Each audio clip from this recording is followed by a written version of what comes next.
Президент Российской Федерации President of the Russian Владимир Federation, Путин, Vladimir Putin, президент Республики President of the Индонезии Republic of Прабово Indonesia, Субьянто, Prabowo Subianto, представитель короля Бахрейна по гуманитарной representative of His деятельности и Majesty the делам King for молодежи Philanthropy and шейх Youth Насер бен Affairs, Хамад Sheikh Аль-Халифа, Nasser bin Hamad Al заместитель Khalifa, премьера Vice Государственного Premier совета of the Китайской State Народной Council of the People's Республики Republic Цзин of China, Цзюйся, Ding Chuoshang, вице-президент Deputy Южноафриканской President of the Republic of South Africa, Paul Mashatile.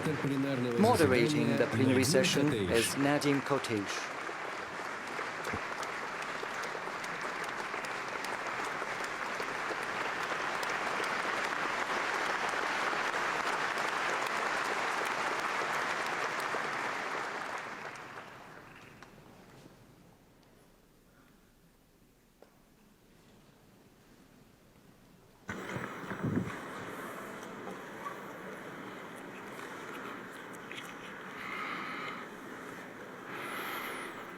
Good evening, everyone. Mr. President, thank you so much. It's a pleasure and an honor to be with you on this panel with your esteemed guests. If anything, the St. Petersburg International Economic Forum is again and again proving itself as a pivotal platform for the discussions around global economy, global trends, and geopolitics. So there is no better time than now than being here and discussing what we are going to discuss after listening to these speeches, one by you and the rest by your esteemed guests. Thank you again. Thank you so much. And this is a very interesting panel if you look at the structure of the panel. We have China, we have Indonesia, very important country from the ASEAN, we have Russia, we have Bahrain, a very important and vibrant GCC country, and then we have South Africa, which is a founding member of the BRICS. And still some people would say Vladimir Putin is isolated. So I don't know if this panel says something, it says how multipolar the world has become. Mr. President, the floor is yours for the first speech.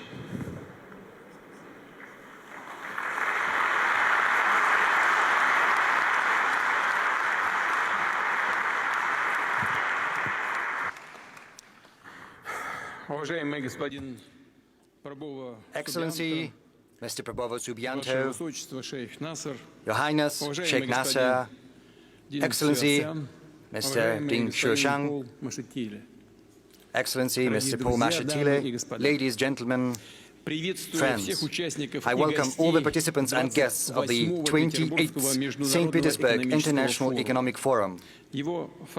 Traditionally, it is a platform for substantive, meaningful discussions on the most relevant subjects of this day, and we are glad that these discussions in the forum platforms are attended by representatives of 140 countries and territories. This year, the themes discussed here, and all of them are important, or rather, as colleagues call them discussion tracks, include the quality of growth in a multipolar world and great challenges. And these challenges include tectonic shifts in global economics and demographics, including the dynamics of the world's population. They also include social, societal and geopolitical controversies that manifest themselves through crises and regional conflicts that are flaring up anew with greater force. Unfortunately, this is something we are witnessing currently in the Middle East. Finally, these challenges include climate change and acute environmental issues that require a response, as well as a transition to a new technological structure, which is founded upon digital platforms, AI, and autonomous systems that are capable of making decisions without the participation of human beings. The thing is, how do we make sure that these positive technological changes are spread ubiquitously? How do we make sure that these new digital technological solutions are universally acceptable, allowing countries, regions, and cities achieve a new level of development, climbing the ladder of progress, making sure that this technological breakthrough benefits everyone, including in terms of changing societal structure, decreasing level in inequality, as well as higher standards of living. How do we make sure every person has equal opportunities and gets access to knowledge that will help tap into their potential? And how do we implement the fundamental principle of justice? In the course of my address, I would like to dwell on the tasks at hand for Russia. I'll also speak about what we are doing to address these tasks together with the business community, the academia, and civil society. I'll speak about the approaches we propose in order to support economic growth, not just within our country, but also how we create joint mechanisms for global and regional development in partnership with friendly nations. Let me start with an overview of the current state of the Russian economy. Despite a challenging external environment, the Russian GDP over the last 2 years has been growing by more than 4% every year. In other words, that was higher than average across the world. Speaking about the structure of this growth, let me cite a specific criterion indicator which we have dubbed non-oil and gas GDP. It's calculated so as to factor out the influence of industries related to the extraction of hydrocarbons. So this non-oil and gas GDP in Russia in 2023 grew by 7.2%, whereas in 2024 it grew by almost 5%, namely 4.9%. In other words, we see a higher growth rate than across our GDP on average. In other words, the contribution of the commodity-related component into the economic dynamics of our country is no longer defining. Moreover, at the current point in time, it is showing negative dynamics. And by far, the defense industry is not the only thing sustaining the general growth of GDP, despite what some claim.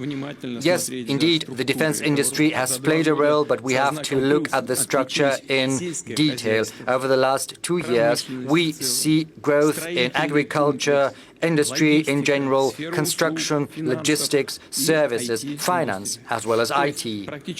In other words, almost all key, systemically important industries of the Russian economy have been growing.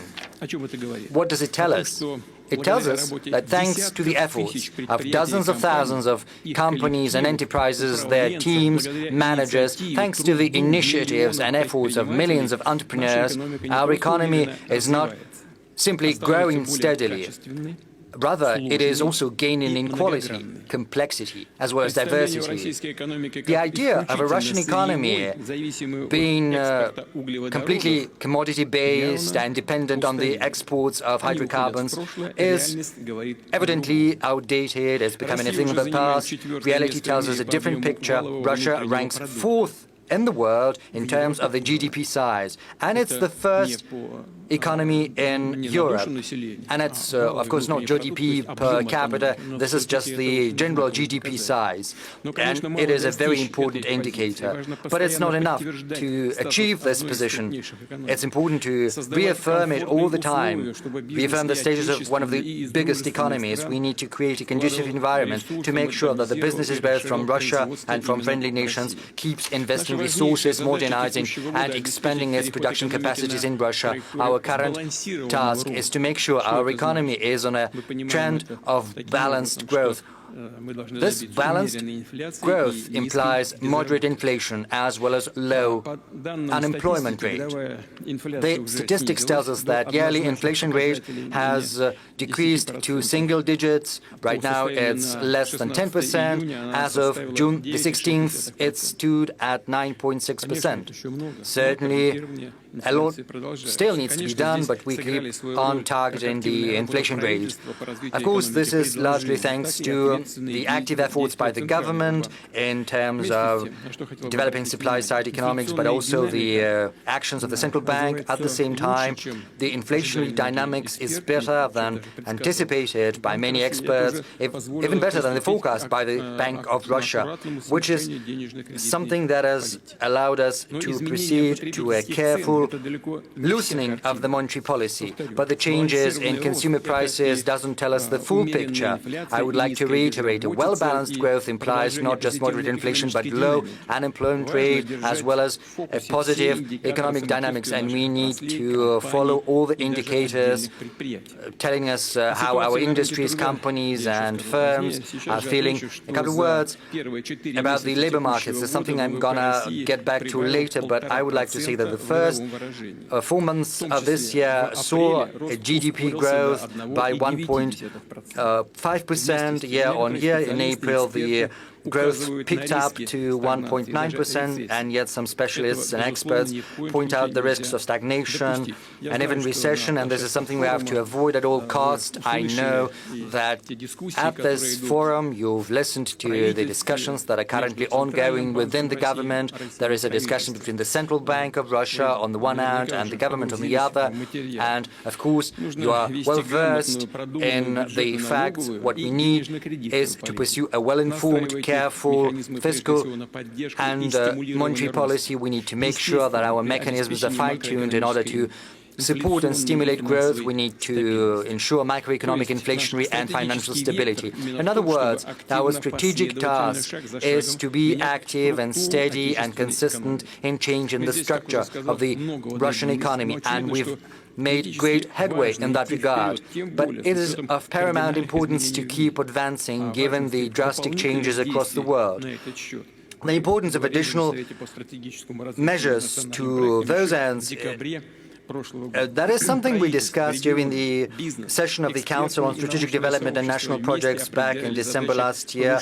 The government, regions, the business, expert community and academia have to work together to improve the long-term economic growth and achieve structural changes in the economy. Let me dwell a little bit on these key aspects we need to address today. First and foremost, we need to change the nature of employment and consumption patterns. We have to create an environment which will stimulate economic activity among our citizens, to make sure that our young people and senior citizens can fully tap into their potential in the labor market so that they can get new competencies, build a successful career and improve their income.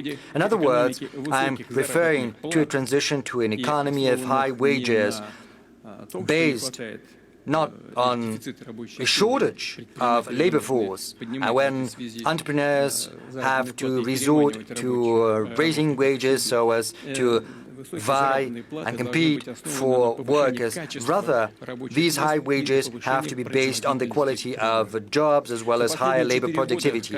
Over the last 4 years, employment in Russia grew by 2,400,000 people. Starting from October last year, across the country, we stabilized the unemployment rate at around 2.3%. We managed to achieve a record low of unemployment rate. We are also witnessing positive dynamics in those Russian regions that traditionally have been facing acute problems in employment. I refer, as colleagues know, mostly to the south of Russia.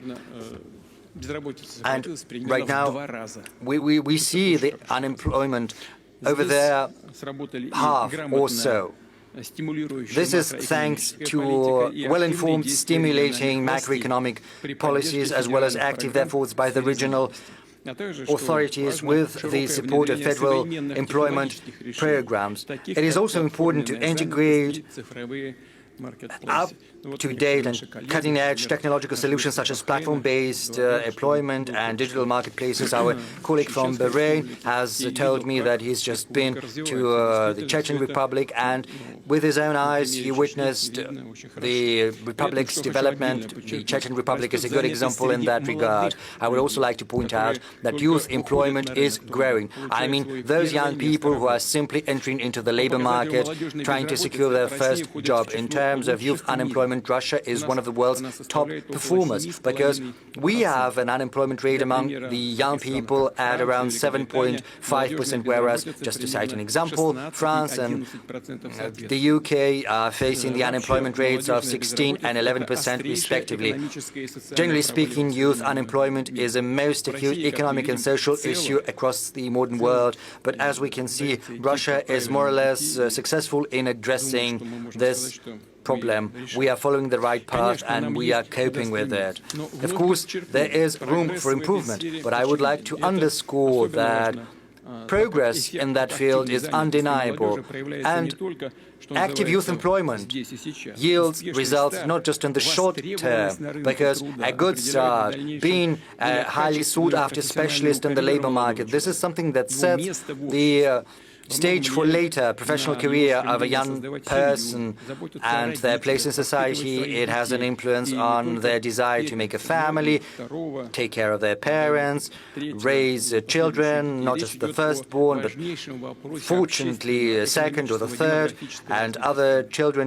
And of course, this helps address social, economic, and demographic development of the country. Moving on.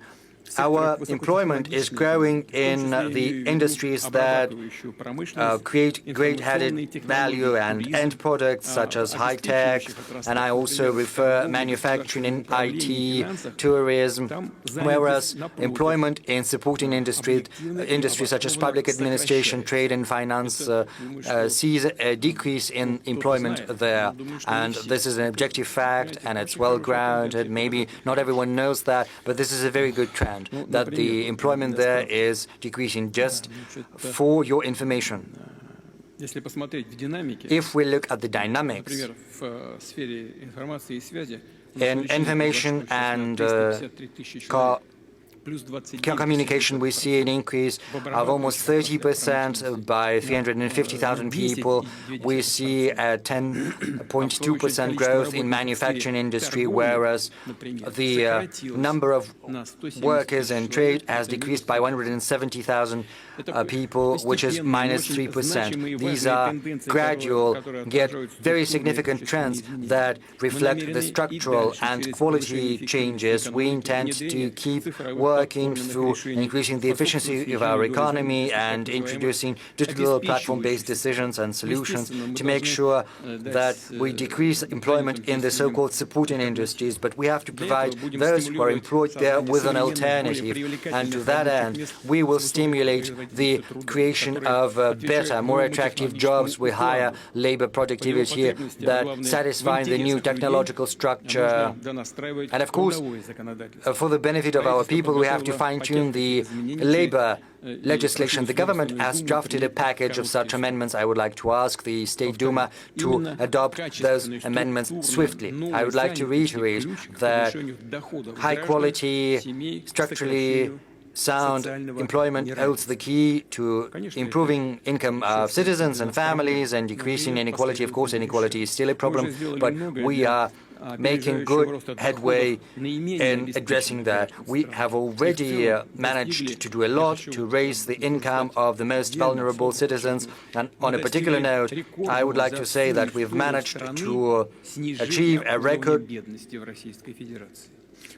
decrease of poverty, because as of the end of last year, poverty level stayed at 7.2%, and the positive dynamics is still very much in effect.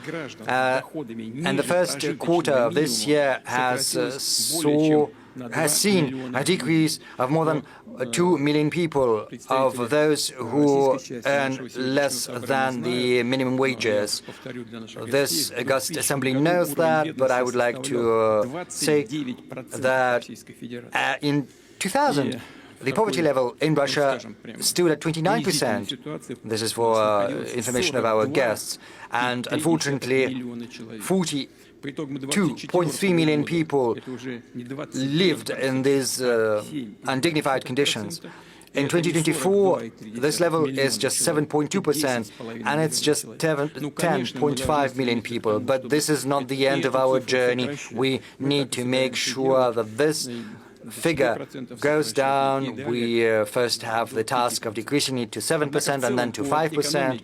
But if we look at the economy in general, we see that the level of wages across Russia is still not sufficient, it's not adequate, and we need to be ambitious. We have to build an economy of high salaries, of high wages. It's of the utmost importance. This has to be based on higher labor productivity. Incidentally, the share of wages in the GDP increased from 40.7% to almost 44% in 2024, so in 3 years. What are we concentrating our efforts on? First and foremost, we are adapting education programs to the needs of the real sector. Incidentally, the youth unemployment dynamics I've just mentioned demonstrates that we are moving in the right direction. I would also like to add that this year, in the run-up to our forum, we have published a ranking of education institutions of Russia based on the quality of their jobs, employment, as well as wages. It shows us what professions are in greatest demand, what education institutions give their graduates the best education that the economy needs.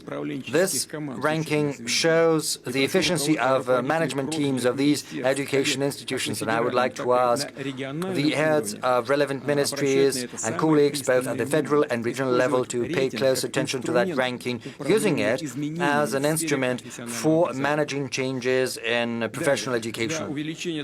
Moving on, with a view to raising the income of our citizens, we need to raise their qualifications and retrain them to provide them with an opportunity to grow professionally, to move to other companies and even to other regions. In other words, we need to increase the mobility of labor force, which is of the utmost importance to the economy. It gives people a chance to occupy better, more promising positions with better conditions and terms and better wages. We also need to invest in new equipment, automate and integrate robots in manufacturing capacity, and they have to be serviced as well, and this will require professional, highly competent and highly paid employees. But raising income is important not just for individuals and families, but also for the economy in general, because a rise in income and a decrease in inequality entail a change in the demand structure, because this demand structure becomes more balanced. It stimulates the consumption of domestically produced services and goods. I refer to tourist industry, catering industry, these and also industries that capitalize on our natural reaches, improving the potential of our cities and settlements, making them more comfortable for life and for leisure and for work. And I would like to remind you that together with the government we decided to introduce a new taxation system for the catering industry with a fixed VAT rate. Part of the revenue will be funneled into the municipal authorities, providing them with an additional resource for projects and development programs on the ground. First and foremost, to raise the standards of life. We're certainly going to support creative economy related to science, culture, art, and creativity, including such avenues as architecture, design, cinema, music, publishing, software, and so on and so forth. That's everything that the experts have dubbed the experience economy. This year, we have seen the entry into force of a federal law that has provided the legal framework for promoting creative industries. Until the end of the year, 70 regions are going to start introducing the standards for the development of this modern segment of economy as well as social life, creating the requisite infrastructure. To make sure this work is put on a systemic basis, I would like to ask the government, together with the Russian regions, to draft a long-term strategy for the development of creative economy, and also think and consider launching a federal project. On a separate note, I would like to speak about raising the tourist attraction of Russian towns and villages, a visible manifestation of our national identity. True points of tourist attraction are ancient buildings gardens, churches, or estates, the cultural heritage sites. We have agreed that by 2030, we renovate no less than 1,000 such sites all across our country to give them a second life, including by means of opening museums, educational and exposition centers, hotels, and so on. The pilot program to restore cultural heritage sites with concessional funding for such projects has already covered 9 regions of Russia. The current goal is to extend it to other constituent entities of Russia. To make sure that allocated funds produce a better result, I suggest the following solutions.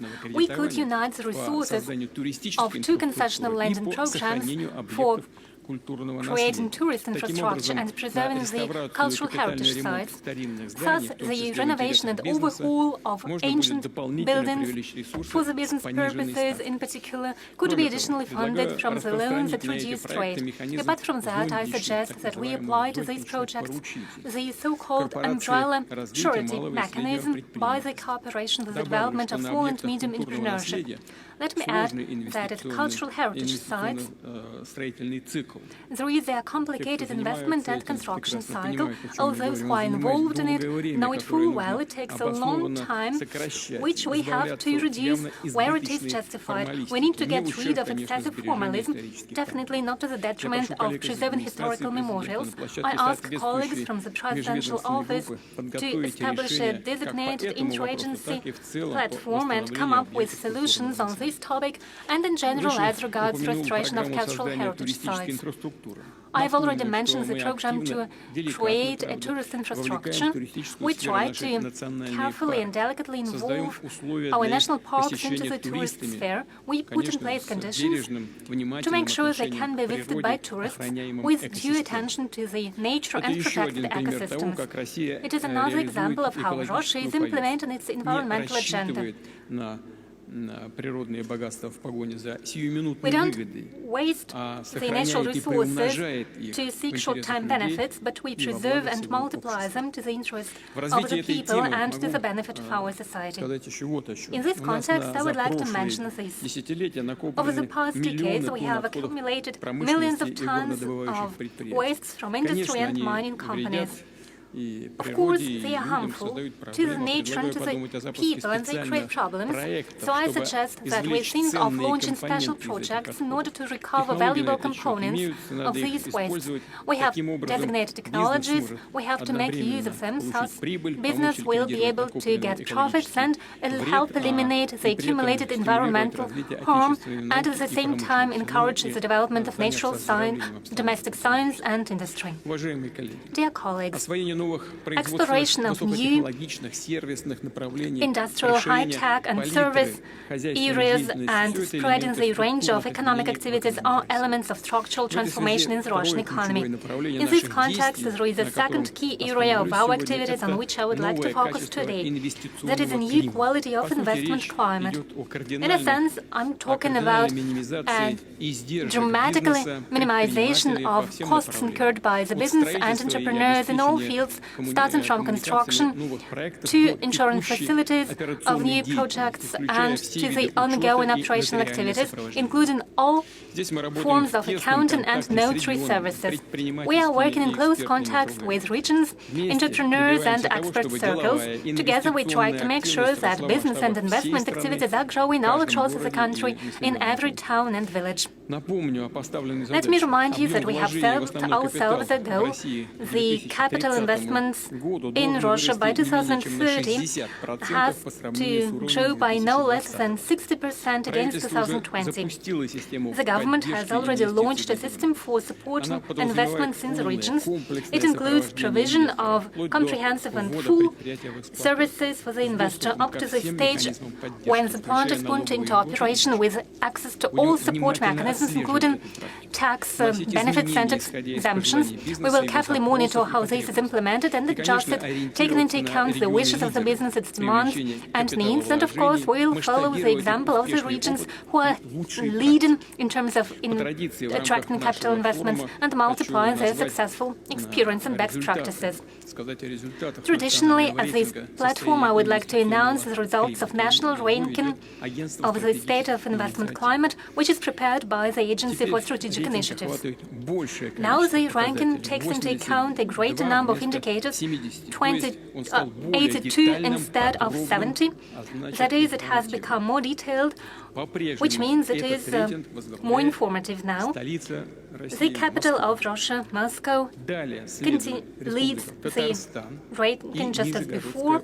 It is followed by the Republic of Tatarstan and the Nizhny Novgorod region. They have demonstrated the greatest dynamic in this year. Both regions rank number 2 with similar results. Their current parameters of investment attractiveness are higher than Moscow had last year. What does it mean? It means that the standards are constantly growing. When we work in the investment climate, we should never stop. We should always look into the future and set new goals. In the third place of the ranking is Moscow region and the Republic of Bashkortostan. And in total over the past year, 57 regions have increased the integral index. In particular, I would like to note the regions of Chelyabinsk, Tver, Smolensk and Kaluga, as well as the regions of Voronezh, Saratov, Sakhalinsk, Novosibirsk and Lipetsk, and the Altai region. They have demonstrated the highest dynamic. I congratulate colleagues in the regional teams on these results, and I wish all the regions further success in this important field. Let's welcome their success. Thank you. Thank you. As I've already mentioned, along with support for investments, we try to improve conditions for day-to-day business activities, and as we know, there are many tasks in this context, from registration of companies to dealing with insolvency. The government, together with the entrepreneurs and sectoral experts and experts from the Agency for Strategic Initiatives, have launched a large work. We are working on establishing a national model for target conditions for making business, taking into account international practices, but I'll emphasize taking into account the national features and national development goals that we have set for ourselves. The model should be ready by September this year. We are talking about specific changes for the business which would be tangible and measurable.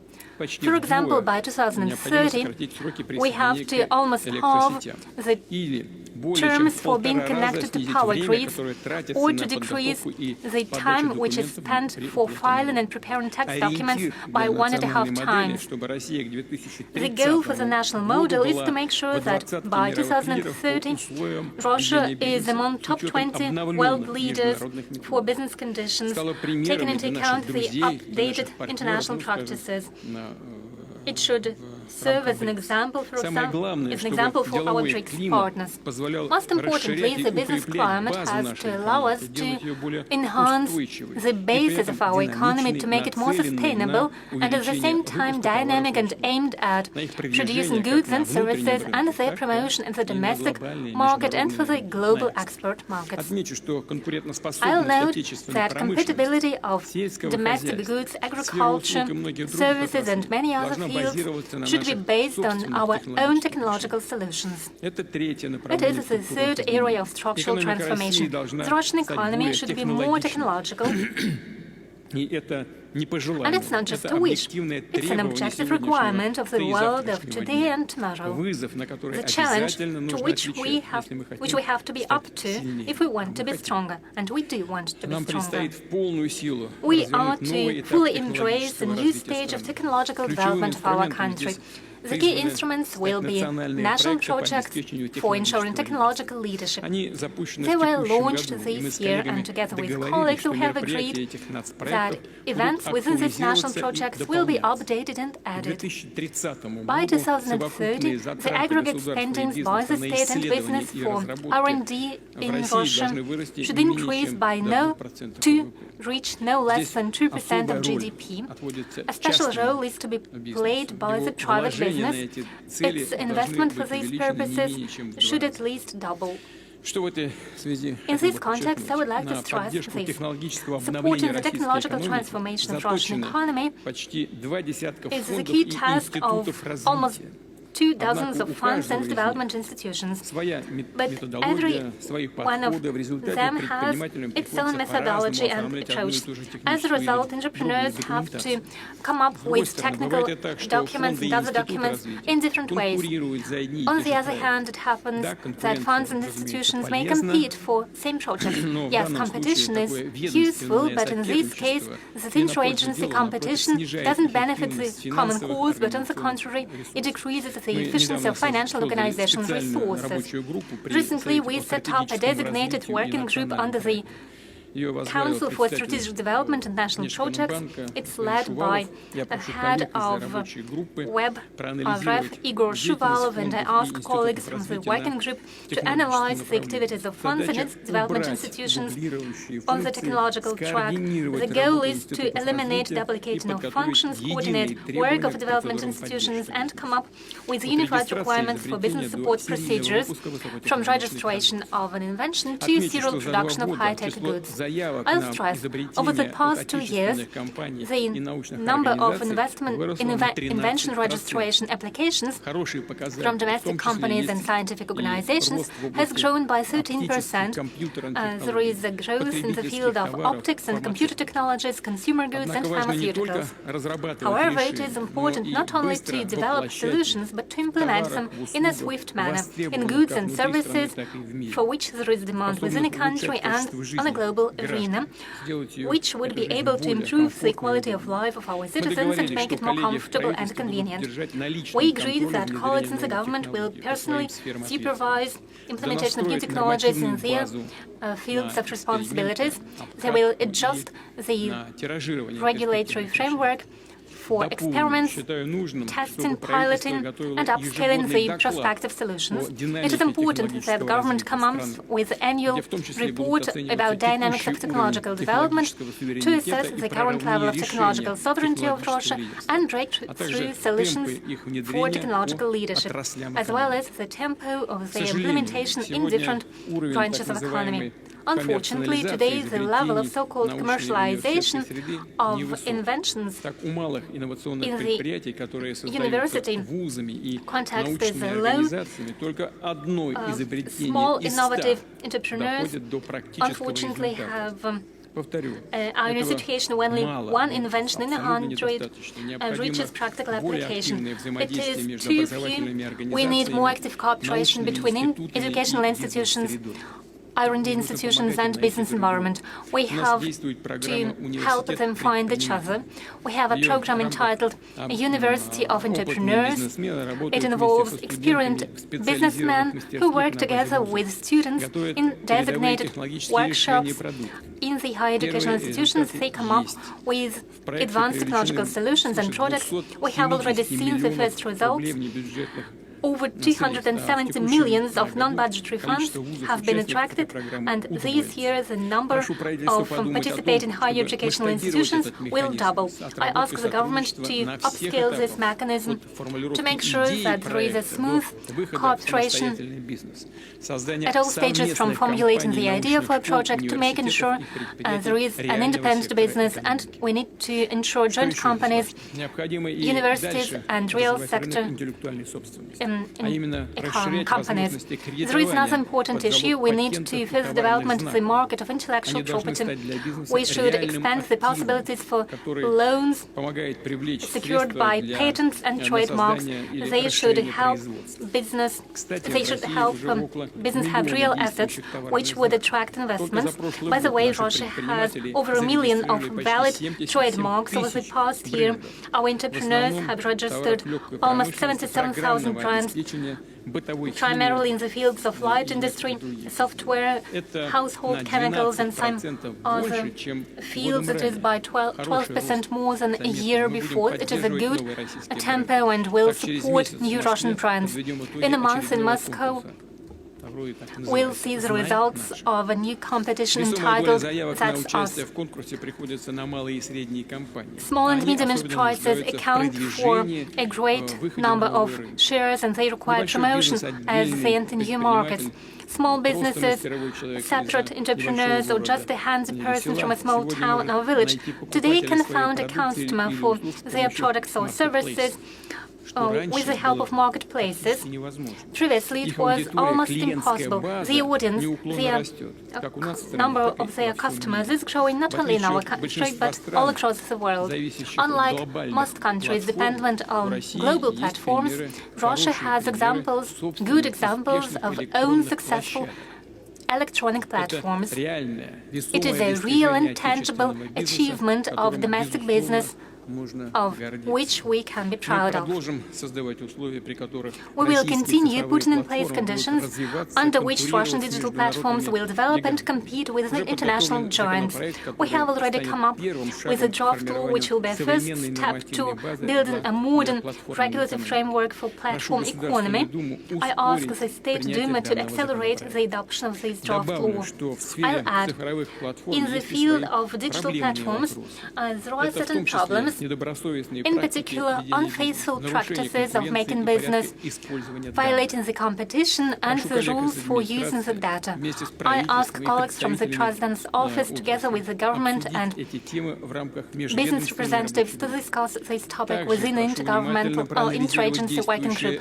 I also ask you to analyze the regulation not for the digital but traditional offline trade, that is, shops, chain stores and so on. Such regulation in many regards is outdated. It was developed in a different technological era and is not up to modern challenges and opportunities. I'll add that marketplaces have a large volume of data about the, so to say, health of the business and the state of the market. They know what support it needs, be it advertising or sales, recruitment of staff, or getting a loan. We should make use of these opportunities for the development of small and medium enterprises all across the country. I ask the government to come up with proposals in the context of coordination and aligning information and other instruments to support and promote the business that are at the disposal of the government and digital platforms, including financial and guarantee mechanisms of the SME cooperation. Next, the own independent solutions, including the digital solutions, should be used in order to strengthen the foreign trade infrastructure. I'm talking about logistics, insurance and payment systems. I'm happy to say that we have a state system of electronic consignment documents fully operational, so all the papers you may need for transportation by road, be that consignment documents or waybills, all of that can be done online, electronically. And on a monthly basis, more than 1.5 million of documents of the kind are being issued. We have intentions to go digital and use platform solution for all means of transport in Russia, including transport by road, air, rail transport, river and maritime connections. So we're talking about creation of the national digital transport and logistical platform. This modern technological foundation will serve for the development of international corridors, among others, including trans-Arctic transportation corridor from St. Petersburg via Murmansk all the way to Vladivostok, and many other transportation routes. As for payment infrastructure, here we are going to work closely with our colleagues from the BRICS bloc. We will be aiming to create efficient and reliable mechanisms and services that are fully independent from any kind of external interference. And in this regard, we absolutely need the experience that our countries have in circulation of digital national currencies. Russia has been implementing a pilot project of the kind for 2 years now. We worked on all the major operations, including opening of accounts, closing accounts, transfers between individuals and legal entities, payments for goods and services. Our goal right now is to make sure that the use of digital ruble is a commonplace, both between individuals and companies and banks. And I request the central bank and the government to accelerate this tradition and identify the periods for the technological development in the financial sector. In this regard, the fourth area of structural changes is in the new quality of foreign trade, and that applies both to export and import. The goal is clear. We need to increase the non-oil and gas export. And for that, we're determined to develop relations with our partners, eliminate trade barriers, untap new market niches, and shape infrastructure, develop it, and strengthen investment cooperation. I'd like to remind you that we've agreed to develop long-term cooperation plans with our key partners. A good example of the kind is the Plan for Strategic Cooperation with the People's Republic of China until 2030. Among others, we are going to develop action plans with countries like India, and those are to be finalized in the nearest future. We're also going to implement the national project dedicated to matters of international cooperation and export. We will support initiatives of our foreign partners that make use of Russian technological platforms, which means that the machine-building industry will be seeing additional demand. So in the nearest years, and the CIS countries, including Belarus, Uzbekistan and Kazakhstan, plus Turkey, Vietnam and a number of other countries, we will see a whole number of large-scale energy projects being implemented, including nuclear energy, extractive and processing industries, and the foundation for those projects will be Russian tech solutions that will also involve a number of Russian financial structures. Ramping up non-oil and gas export is just one of the tasks in the area of foreign trade. We are determined to transform the structure of imports step by step, specifically the products and items that we buy from our partners. By doing so, we would like to gradually increase the share of so-called labor-intensive goods and services that require major labor resources, human resources, physical and manual labor. In Russia, on the contrary, we need to focus on high-tech, complicated goods and services with a high degree of automation, high added value, which undoubtedly would contribute to better employment and more jobs in our country. Definitely with our partners from the Eurasian Economic Union, we are going to adjust tariff and customs policy in a way to create motivation for establishment of new manufacturing chains. We would like to encourage technological transfer to our country. We want to bring more tech solutions that should also create better quality of jobs and create more better paid jobs in the country. And I request the government to do the analysis together with the business community and come up with the proposals in the nearest future regarding potential and specific actions in this area. Dear colleagues, finance, infrastructure, the real sector of the Russian economy are developing along the principles of high technologies, flexibility, and ability to quickly respond to external challenges and any fluctuations to the demand that may happen on the side of our citizens or foreign partners. This approach is fully applicable not just to the civil sector, but obviously to the area of defense, and specifically the defense industry. Our meetings inevitably touch primarily on the matters of economic development and economic growth. Here at the forum we talk about the current state of the economy, but in the world of today we see that there is less and less of division between the defense industry and other part of the economy. Some countries no longer have the difference.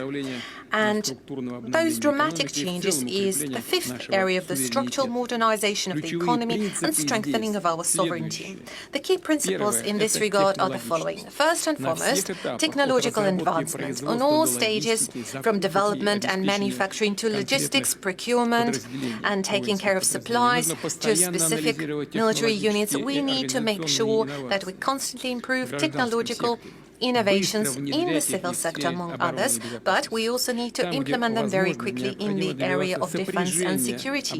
Whenever possible, we need to aim for synergies and adjacencies of the defense industry with the civil sector. We need to take care of the effective production of dual-use goods. Very frequently, there is no need to take care of adjacencies because many goods are dual-use by default, and they are very much in need in maritime and river facilities facilities, aircraft engineering, electronics, manufacturing of medical equipment, agriculture, and more. I will tell you that we need to step away from clearly differentiating the companies between the military industry and those companies operating exclusively in the civil sector. The situation evolves in a way that we see that there are more and more competitors and competition from the high-tech holdings capable of addressing both military and civil objectives.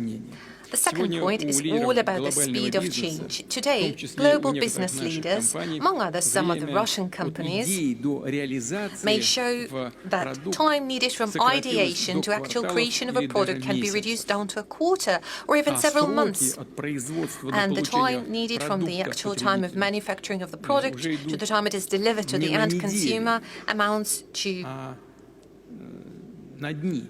weeks or even days. The area of defense and security should be guided by those high standards. And finally, of course, flexibility. We are talking about increasingly important role to be played by commanders of military units, formations, and managers of the enterprises operating in the military industry. Primarily, it is all about taking care of the technical supplies, testing new hardware and machinery, and finally developing the final results and the tactics of achievement of this result. And I guess our colleagues from the area of defense industry and any adjacent industries would agree that it is crucial to develop the mechanism of very quick and effective scaling of best practices. We know how to do that, and we are doing it successfully. Fourth, economic efficiency is crucial to provide for the task we face in the area of defense.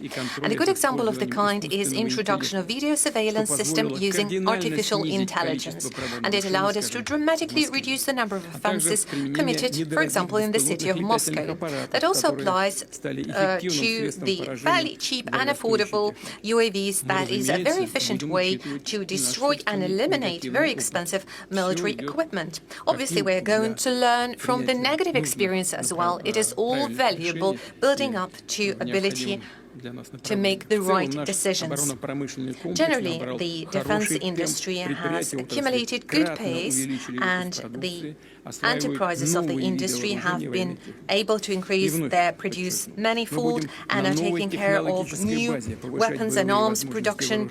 We are determined to constantly modernize and update military facilities of the armed forces of Russia to make sure they are in line with the latest developments and state-of-the-art technologies that have proven their efficiency in combat conditions. At the same time, we're determined to develop military and technological cooperation with friendly countries. And here we're not just talking about supplies or modernization to supplies of machinery or hardware. It is also about joint developments, preparation of hardware, and creation of industrial capabilities on a turnkey basis.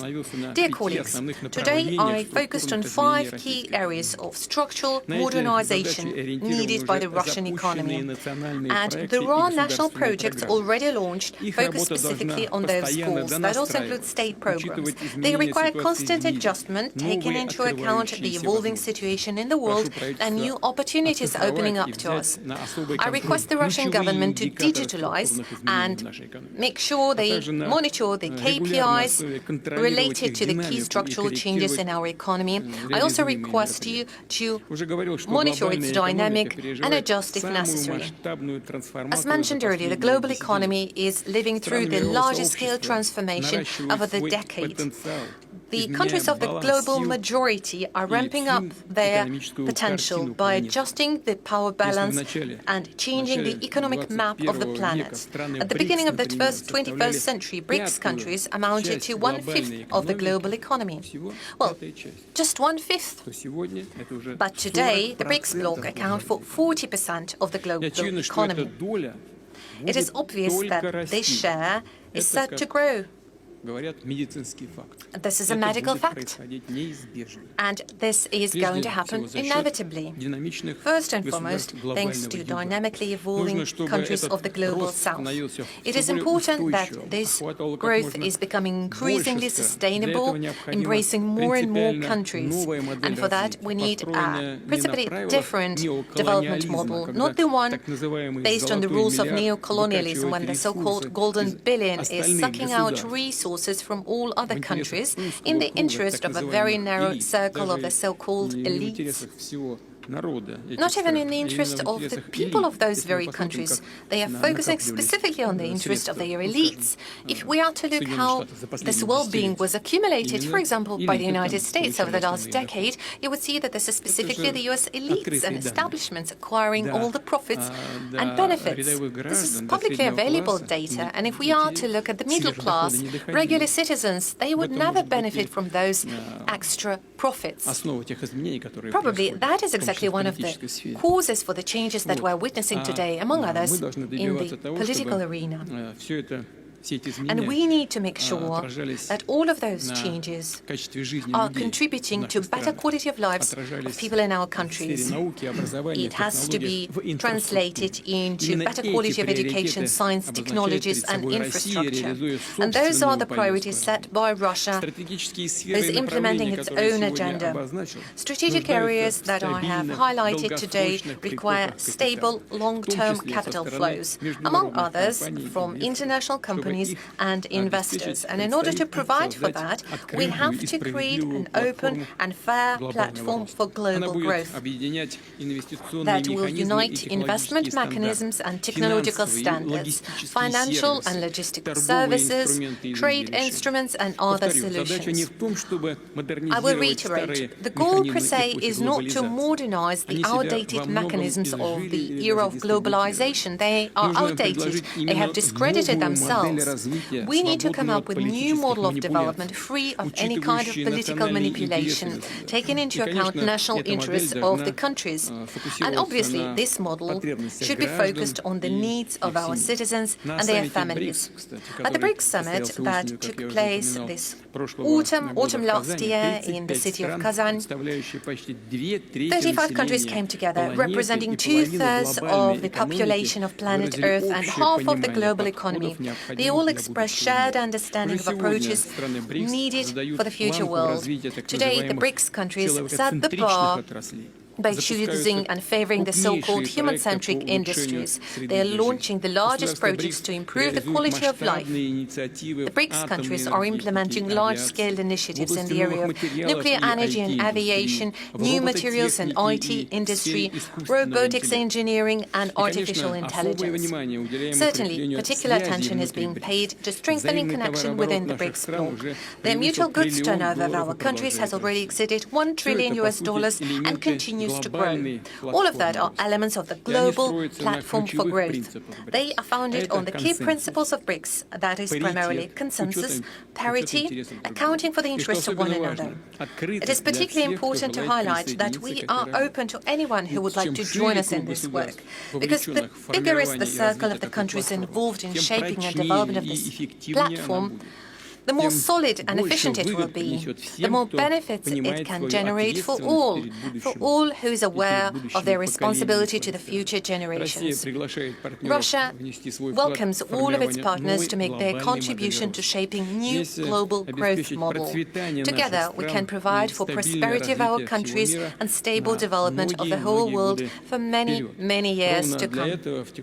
And this is exactly why this year in Moscow we conducted the Open Dialogue, where we had participants of more than 100 countries. We intend to make this format regular, and we'd like to build a whole ecosystem around it, where we could discuss and elaborate on implementation of breakthrough ideas. The global challenges that the world of today is facing require global response. No country alone could resolve those countries, the more so at the expense of others. It is no longer possible. It is an illusion. It is only that through joint actions within the framework of BRICS or some other formats, we can ensure progress for the whole civilization. I thank you for your attention. Thank you so much for the heavily loaded speeches that will only make my mission more difficult. I'd like to start with President Putin. The overarching theme of this year's forum is shared values in a multipolar world. This is a very, very high, ambitious ceiling.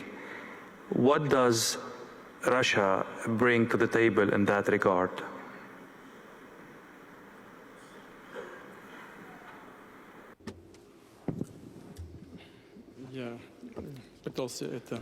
In fact, I tried to bring this across in my intervention. I think whatever Russia is doing is aimed to bring together the efforts of all partners or friends, all those who are willing to work with Russia to address those global civilizational tasks. And first of all, we seek to achieve a balanced global development, so that this development is aligned with the interests of as many countries as possible. We seek to build a multipolar world order where the participants of international relations agree among themselves, design instruments and tools that would help find solutions even in the most difficult of conditions. Such solutions that would benefit everybody and not just individual groupings or associations, be it military or economic blocs. I think that today's meeting, today's event, that as is known as arranged by Russia, it aims to achieve this.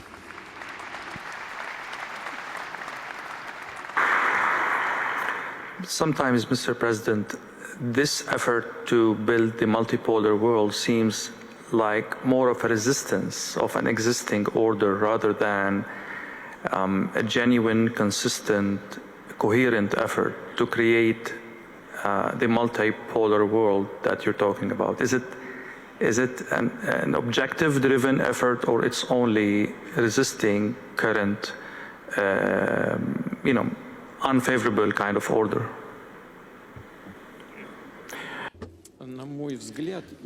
I think, and on many occasions, different locations, I mentioned this, the changes are happening irrespective of whether we help those changes or not. Those are objective trends of global development. In my speech, many other occasions, including here at the St. Petersburg Economic Forum last year, I mentioned that the changes in the world are happening, and those are fundamental changes. They are due to the fact that new economic leaders emerge. Just look at what's happened over the past years. Look at how the share of the so-called G7 was shrinking in the global economy. It is shrinking every year. And look at how the share of the countries that got together in the BRICS has been growing. Again, this is an objective process. And it has nothing to do with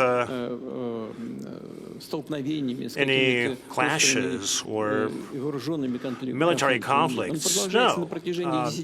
It's been on for decades. And when we're told, look, you in Russia, you implemented this pivot to the global south, to Asia. Oh no! Those decisions had long been taken because we considered the trends of the global development. And again, those are objective trends. Our colleague from South Africa just spoke. 2.5 billion people in Africa. And again, this is a medical fact. This is what's going to happen. And there is no stopping it. All those nations, all those continents, all those peoples would seek to improve their standards of living. And definitely they would try to enhance their economic and humanitarian capabilities. And again, those are inevitable things things that are happening in our civilization. Our task is to make this process, this inevitable process, a civilized shape. And altogether we should take efforts that not only would accelerate those processes, but make those processes balanced, so that the decisions are made on a timely basis, and the decisions are most effective and would benefit all the participants of the process, including the countries that, one way or another, are somehow losing their positions in the global economy. Look, we want to agree with them. We are ready to agree with them if they want to. However, if they want to maintain their monopoly at all costs, if they want to keep the instruments of colonial influence in the world, well, they will have to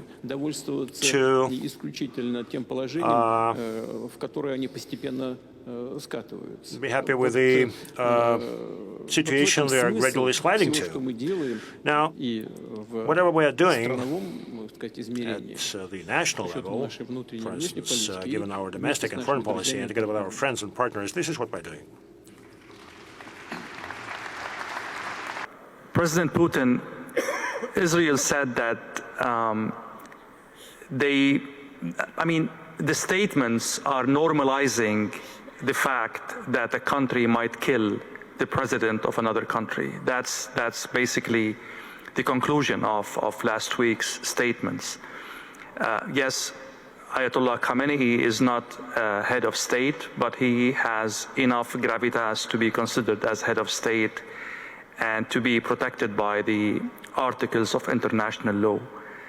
But when we normalize the idea, no matter where you stand on Iran, when we normalize the idea of a country killing the president of another country publicly, and what kind of new rules are being set? They are obviously contradictory to the kind of values you're trying to put forward, isn't that?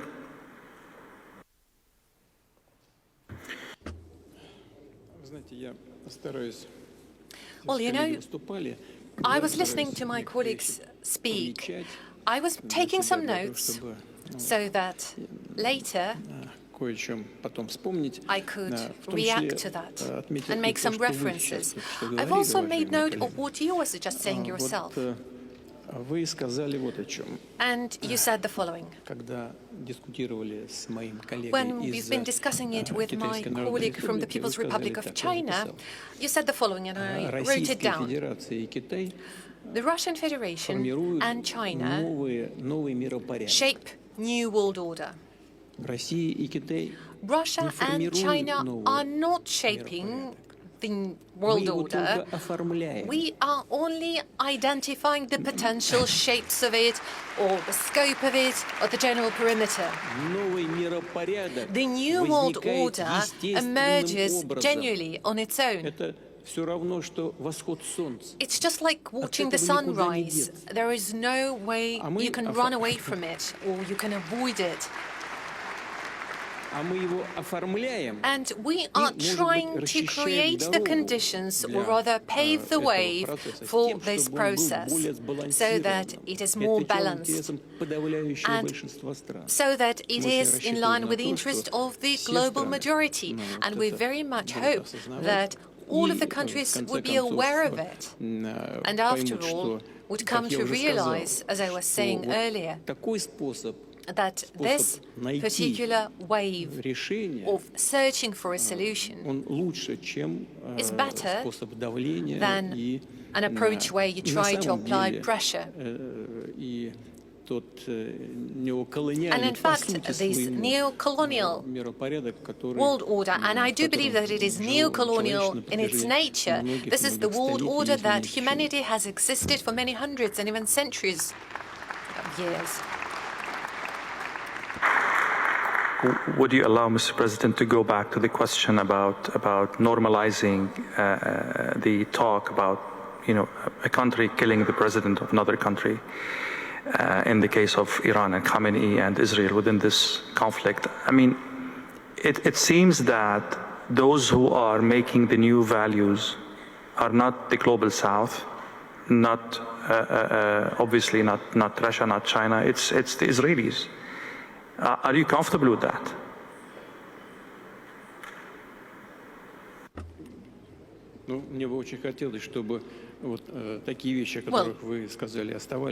I really would like the statements that you just cited to stay rhetoric, but can you please be more specific? What exactly do you mean in terms of Israel? I mean, the new values now is that one country is setting the rules for another country who has or doesn't have enrichment, for example. One country is threatening to kill the president or the head of that country. Are these values defendable in any way?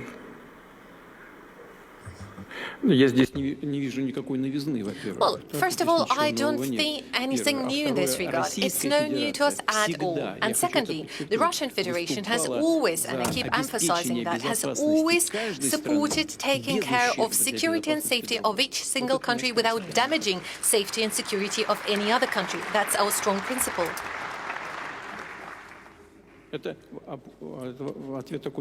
So my response is that in general, it may sound as a generic answer, but I promise this is a very practical approach executed by Russia. Allow me for a very direct question about the situation. Donald Trump is seeking what he calls the total surrender of Iran in terms of the nuclear project. Would Vladimir Putin seek the total surrender of Volodymyr Zelensky in the same vein?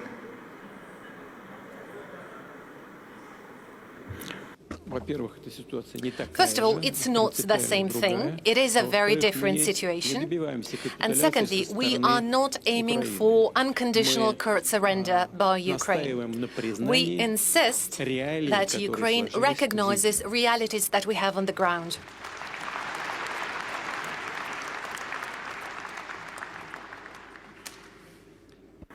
Sheikh Nasser, I'll go back to you. You see, this conversation unveils the level of tensions on the global theater. I will go back to the question about how GCC countries keep moving from one success to another, and Bahrain is one of these successful countries. Despite all of these turbulences, despite all of these flashpoints in your close vicinity and globally, how do you do that? And what lessons can be drawn from that by others? Let me start by saying, Alhamdulillah, for a wise leadership we have in our region. We always say the clever tries to solve the problem, but the wise who avoids it. So us in the GCC, and especially in your second home in Bahrain, I love that President Putin loved that quote, and you can use it, Mr. President, no copyrights on that. Us in our country, we talk numbers, we talk facts, we project our plans. As what we saw today from President of Indonesia, this is a man who is expediting his KPIs by far.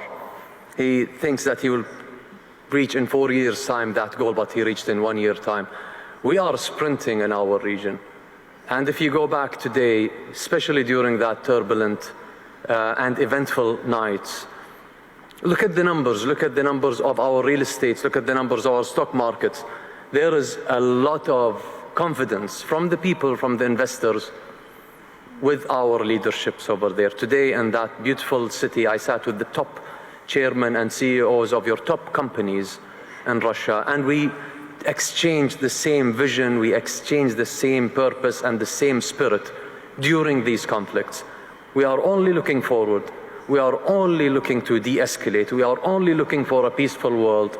We are only looking for a better future.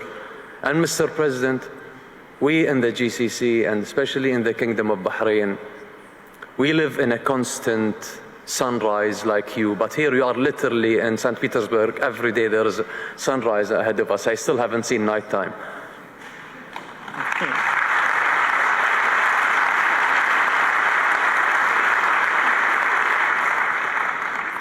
Mr. Vice President, as I mentioned earlier, the South Korea has a very unique position in history in terms of how it evolved, in terms of how it fixed its wrongs and mistakes and fixed its history. One of the things that came to my mind when I was preparing for this is the experience of de Klerk, the last president of the apartheid regime.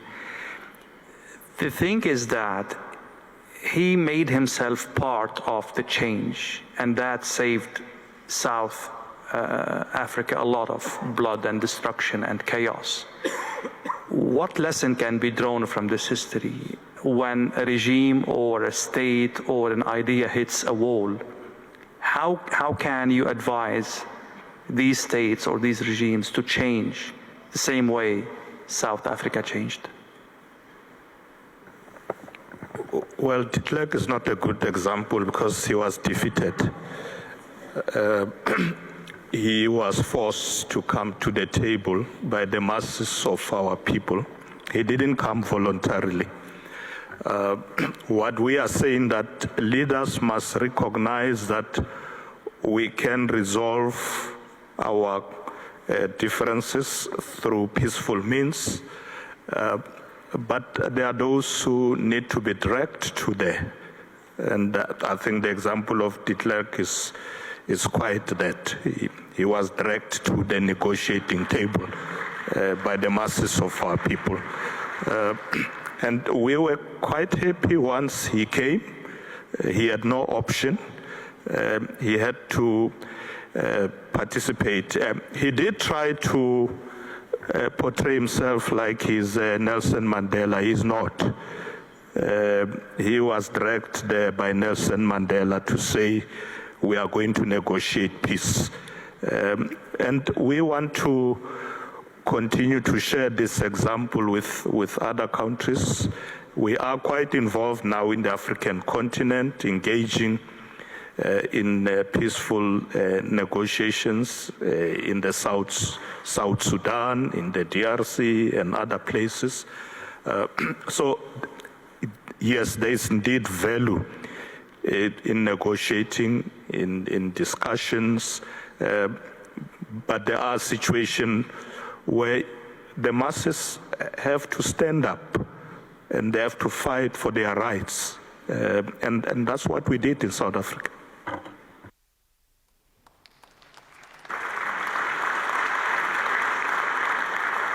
Mr. President, you were shaking your head when we were exchanging this question. What are your thoughts on, bringing adversaries to the table? Does it require, is defeat a prerequisite for dialogue, or we can, bypass this phase and go to dialogue? And there are so many crises in the world that cannot afford a victorious Well, I have to say here that Nelson Mandela is one of my greatest icons, my greatest hero. I think he's an inspiration. He was put in prison for many years. He was sentenced to death, threatened to be sentenced to death, accused of many things. And his famous statement was that he was willing to give his life for the principle of freedom. But the greatness of Nelson Mandela, when he got out of prison, he worked for reconciliation with his former enemies. So this is the greatness of Nelson Mandela, and this I try also to carry out in my domestic politics. I reconciled with many of my former opponents. For instance, we had a very long rebellion, separatist rebellion in Aceh, very long. I think more than nearly 30 years. But can you imagine that the former commander of the Aceh Liberation Army fighting against us for 25 years more. Now, he joined my party. He's in my political party. And he's now governor of Aceh, and I'm president of Indonesia. This shows that former enemies can come together. And I think this is the lesson of Nelson Mandela. I want to say I was a former soldier. And as a former soldier, I really know the value of peace and reconciliation. As a former soldier, I always try, now, even before, I always try to negotiate. Negotiate. Better to talk than to kill each other. This is my position. Always talk, always negotiate.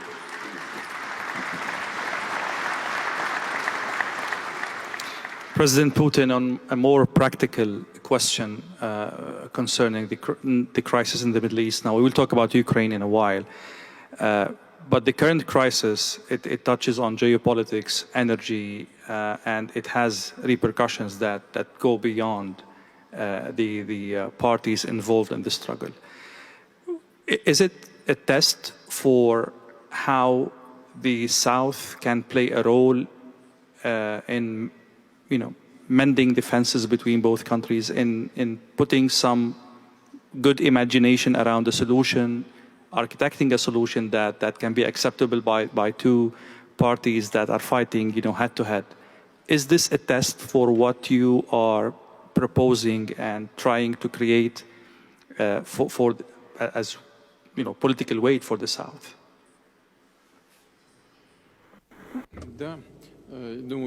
Yes, I do believe it is quite probable. And the reality is that many countries of the region, in a way, do have sometimes stable or sometimes complicated relations, but anyway, relations with both of the parties, with both Iran and Israel. And the availability of those ties and relations give us reason to hope that global South as a whole, and countries of the region in particular, may exercise their impact on this process in a way that the acute phase of the conflict comes to an end. When I was saying that the principal position of the Russian Federation is to make sure that the security of one country is not paid at the cost of other countries, well, I'm not going to dwell into the details of that. We all understand what I'm talking about. We're talking about uranium enrichment on the one hand, and this is Iran's right. It is Iran's right to peaceful nuclear program. On the other hand, we know the position of Israel. Israel insists that it is about provision of its security. But I'm sure that mutually acceptable solution can be found for both sides. That's my view. And both the countries of the global South, and especially so countries of the region, have a positive role to play and impact this process aimed at the search of solution. I do believe such a solution does exist.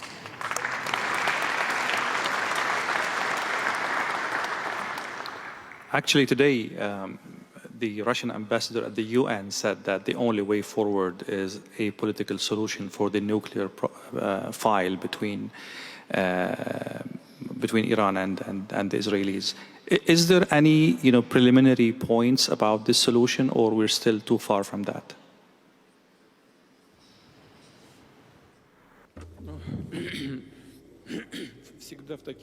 Well, in such situations, I would say it's always better not to rush in order not to harm the process. But in my view, there are potential points of consensus. They are available. We are expressing our position to both sides of the conflict. As you know, we are in touch with Israel. We're in touch with our Iranian friends. We do have some proposals including our potential participation. But I'd like to pay your attention that by no means are we trying to act as a mediator. No, we are simply expressing ideas. We are making suggestions. And should those ideas seem attractive to both sides, we would only be happy. But I'd like to reiterate that we are in touch with Israel. As you know, just a while ago I had a conversation with Prime Minister Netanyahu. I also had a conversation with President of Iran. I also talked to the President of the United States, who is undoubtedly directly involved in the process. We shared our vision. We discussed the potential progress in resolution of this conflict. Well, we'll see. We'll see. So far, our proposals are also being discussed. We are in touch with our Iranian friends on a virtually daily basis, so we'll see. But I would really like, among others, our ideas to be implemented. Thank you, Sheikh Nasser. I'll go back to President Putin about Ukraine. How is the war in Ukraine reflective of the values that St. Petersburg Forum is trying to put forward, to defend, to underscore?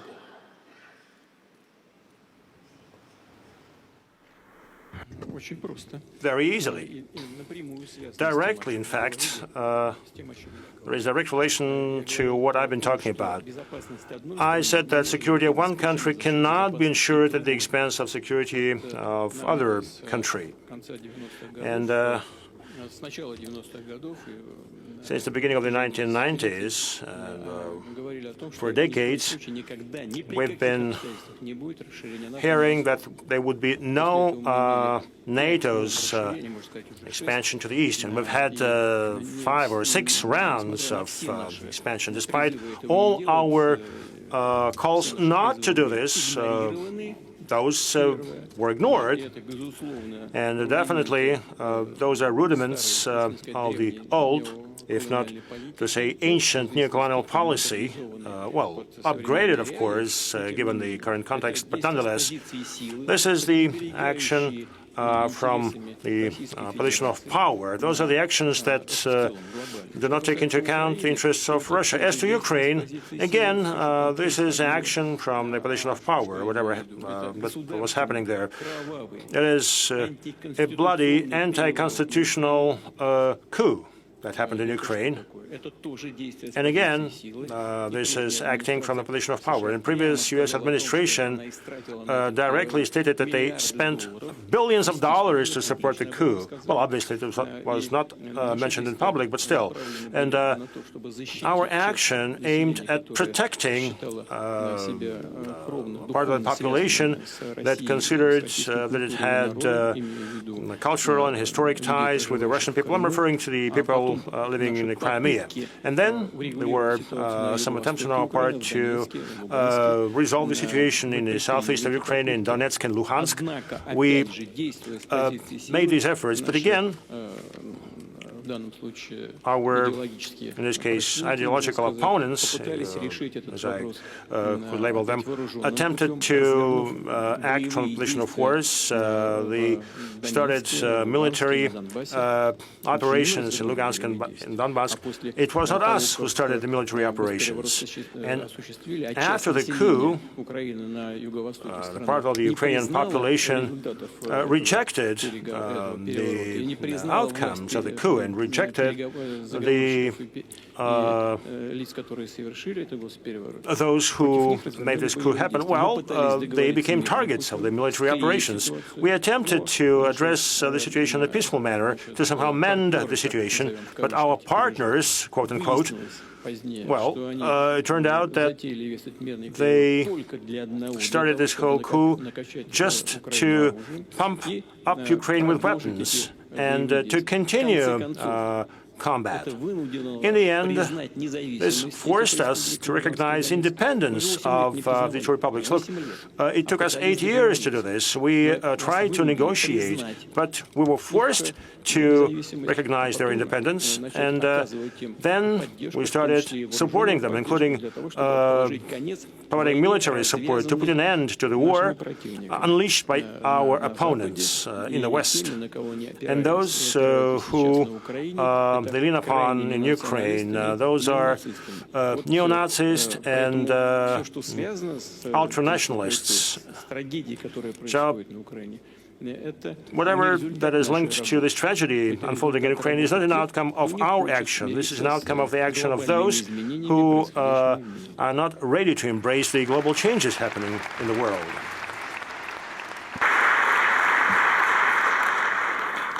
Mr. President, I'm in no position to challenge the narrative you put forward. Let's say this is the baseline of what the reality is. Let's assume this is the reality. Your army is advancing beyond the 4 areas that are considered Russian by Moscow. So what's your end game? How deep is your army going to go, and for what effect? Вы сказали по поводу областей. You said about the 4 regions that we consider ours. Well, on many occasions I did mention that Russian and Ukrainian peoples are the same people, and in this sense, the entire Ukraine is ours.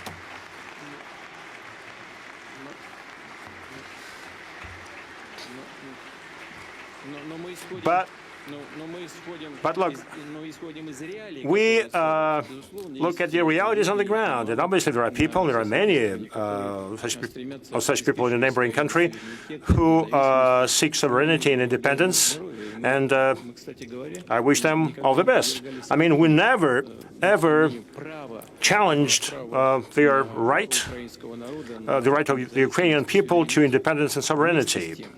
Having said that, the grounds on which Ukraine became independent and sovereign were spelled out in the Declaration on Independence of 1991. And it stated very clearly that Ukraine is a non-nuclear neutral state and not party of any blocs. I think it would be good to get back to those core values based on which Ukraine obtained its sovereignty and independence. Second, from the very beginning, when the conflict became really hot, we suggested to the Ukrainian leadership to cease all the conflicts. We suggested that we withdraw our troops from the territories, and they withdraw their troops from the territories where people are not ready to embrace the new regime and they want to live independently or become part of the Russian Federation. They said no. And again, those are not political decisions. And now the logic of combat comes into play. The military look at where they can better advance, where they can channel their troops to achieve the best outcomes with lowest possible casualties. And this is how troops advance. You know, we have an old saying, or story, or rule rather. Whenever the boot of Russian soldier stands, it becomes ours.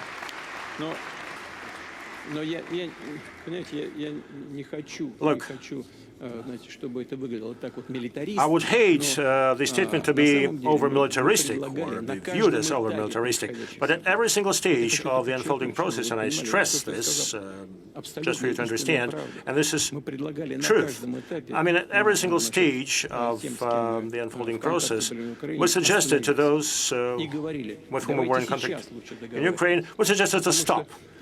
We suggested that we should negotiate, because this purely military logic may result in a situation when the whole thing would aggravate, and we will have to negotiate starting from worse positions. And this happened several times. I would not go into detail now. And the witnesses to this, to our suggestions, are active politicians from other countries, and thanks God they are alive and healthy. But whenever we suggested something, they would go from Moscow to Kiev and then would tell us, look, they tell us that we are agents of the Kremlin, and we wash our hands. I won't deal with this. So each time we heard no, no, no. And we said time and again, let's do it, let's negotiate. It's going to be worse for you. No. Why? Well, because those who are guided by old neo-colonial principles, including and primarily Europe, they thought that they would crush Russia, would destroy Russia, and would feast on it. That's exactly why, and I'm confident, that's exactly why former Prime Minister Mr. Johnson, and I think this happened due to suggestions by the former U.S. administration, Biden's administration came to Ukraine and suggested that they should not reach an agreement with Russia. But the agreement was on the table during the Istanbul negotiations. So we reached a consensus on almost all issues, and we had just to finalize the document. We had just to meet with the head of the regime at that time and put an end to this process. But now, Mr. Johnson came and, with the support of the then U.S. administration, came and he talked Ukraine out of signing the agreements, trying to achieve a strategic defeat of Russia in the battlefield. Well, in the end, new territories found themselves under our control. The Russian army advances every day along the whole edge of the battle area. Look, they encouraged into the Kursk region. Well, they lost 76,000 troops there. It's a catastrophe, it's a disaster. 76,000. In the end, we drove them out from that region, but they started to create threats for us along the whole border with Ukraine in two neighboring regions. You know, they lack personnel, and now we have to create a security zone along the border. And they divert their troops there, the troops that they are lacking in other areas. 47% is the current staffing level of their combat units. In fact, they lose their combat worthiness. With their own hands, they extended the battle lines for another 2,000 kilometers. And as I said, they started to create threats for us along our border and another 1,600 kilometers. You know, they spread their troops thinly. From the military standpoint, it's silly, it's stupidity. They create problems of their own, and we have to respond somehow. You said that there are some other territories. Yes, of course. Look at the national border. As I said, they encouraged into the Kursk region, and they committed a lot of crimes there, including crimes against the civilian population. And we kicked them out with significant losses, and now we have to create security areas along the borders because they keep attacking from there. They use artillery, they use UAVs. How deep is the security zone?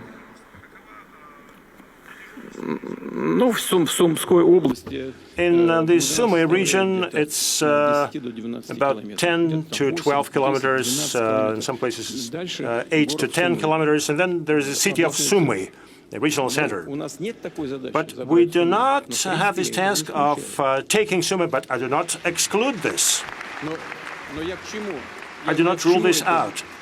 Now, why are we doing all this? Well, because they're creating threats for us. They keep shelling our border areas, our border regions, and this is an outcome of their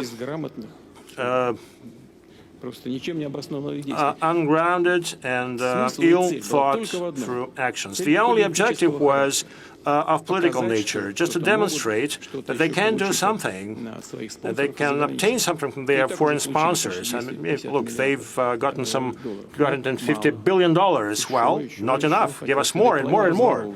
And one half is being stolen, if not more. That's why we found ourselves in those regions. And again, this is an outcome of the standoff and the nature of it. Mr. Putin, your satisfaction with the answers cannot be hidden in any way. Any comments?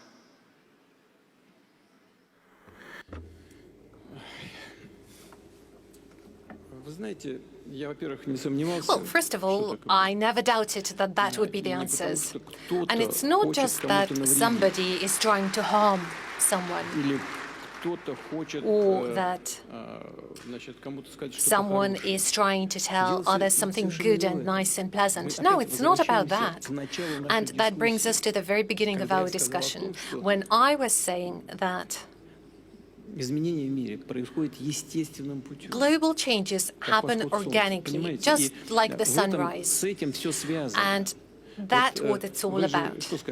You were saying yourself, Russia and China are shaping the new world order. Well, we are not trying to break or destroy anything to build new. We are not causing any difficulties to anyone. And our colleague from China was just saying that friendship between Russia and China is not against anyone, any other country. And that's the truth. We are simply giving shape to the things that evolve naturally in the world, and they are going to evolve anyway. But bending your knees under the pressure of someone who is trying to preserve the outdated rules means staying behind and overcoming all the challenges, any kind of challenges, be that tariff wars or sanctions. Overcoming those challenges means moving ahead. And we are friends, we are partners with those countries who are willing to move ahead. And those who are ready for it, those who are ready to accept this challenge.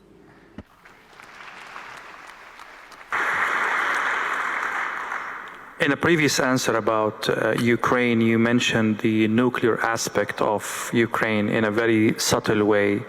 To be honest, I've read some reports, most of them are in Russian media, that there is an assumption that Ukraine might opt for using a dirty bomb against Russia. Do you take these reports seriously? Do you have intelligence that support this kind of probability?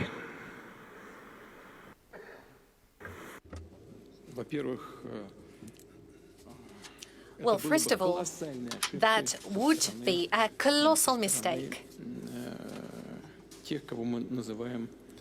from the side of those who we call neo-Nazis operating on the territory of modern-day Ukraine. And potentially that could be their last mistake, because the nuclear doctrine of the Russian Federation, both the common sense and the practice of our actions, always shows that we always respond and react to any threats that are posed to us in the spirit of reciprocity. We always react, always in the spirit of reciprocity.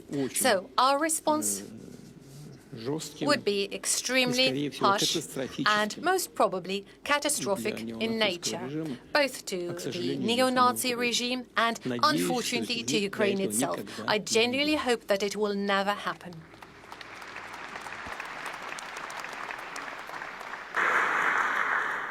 From the tone of your answer, I can conclude that you take these reports seriously. Is there evidence supporting these reports, like intelligence, evidence?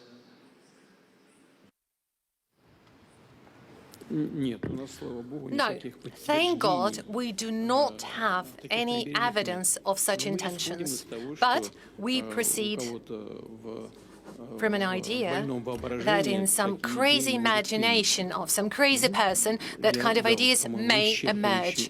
And I guess I have provided an exhaustive answer regarding our potential response in this case.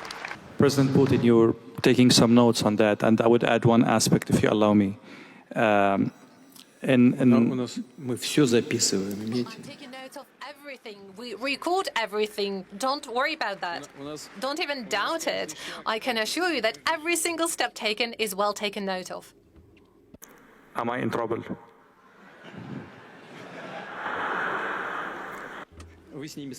Well, I'm sure you'll be able to overcome those, and we will assist you in doing so. In Western media, there are reports saying the following, and I leave the opportunity for you to comment on that. Actually, the Iran war is a good thing for Russia. A, oil is up. B, the West has one more problem on its table to take care of. And 3, Ukraine is on the back burner. So all the news is on Iran rather than Ukraine. How do you comment on that? And what do you say for those who are saying that Russia is unreliable ally because it did not step up for Iran?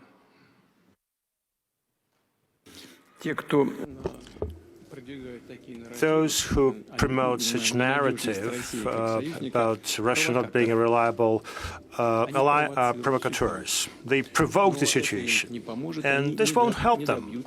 They won't reach their goals. Every conflict is like any other conflict just on the surface. But as the former Minister of Defense rightfully stated, and the theoretician on military conflicts and military operations, my distinguished colleague, President of Indonesia. By the way, we published his book in Russian on military art. You know, every single country has its own responsibility for what's happening with it. Now, about Russia being reliable or non-reliable as an ally. We've heard that we are supposed to show some solidarity, and this is very true. But each conflict is unique. Let me emphasize that Israel has more than 2 million people who came from the former Soviet Union or Russia. In fact, Israel is almost a Russian-speaking country today. And clearly, in our most recent history, we factor this in. Now, traditionally, we've had very good, friendly and trust-based relations with the Arab world and Islamic world, because about 15% of the population of Russia are Muslims. So Russia is an observer in the Islamic Cooperation Organization. It's another important factor. We have to consider both factors. Now, we have established some friendly relations with Iran. And in this connection, we always fulfill all our obligations. And the same is happening in terms of relations between Russia and Iran. We support Iran in its struggle for its legitimate interests, including the interests with respect to peaceful uses of the atomic energy.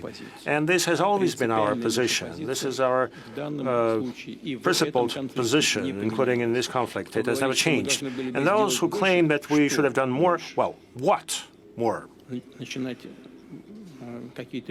know, starting some military operations or what? I mean, we already engage in military operations against those who we consider to be opponents of the ideas and concepts we promote.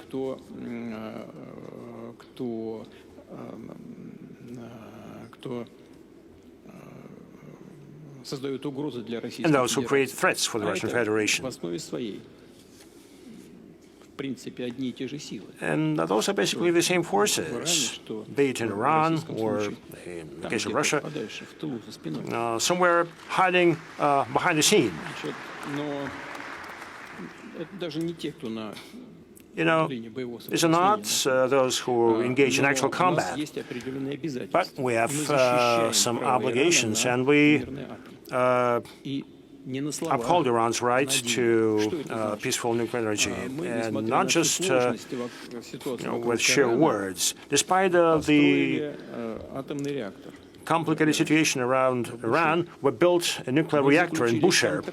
We established a contract to build further 2 nuclear reactors. And despite the difficult situation, despite some danger, we continue implementing the project. We do not evacuate our personnel, our staff. Moreover, in this case, based on the kind of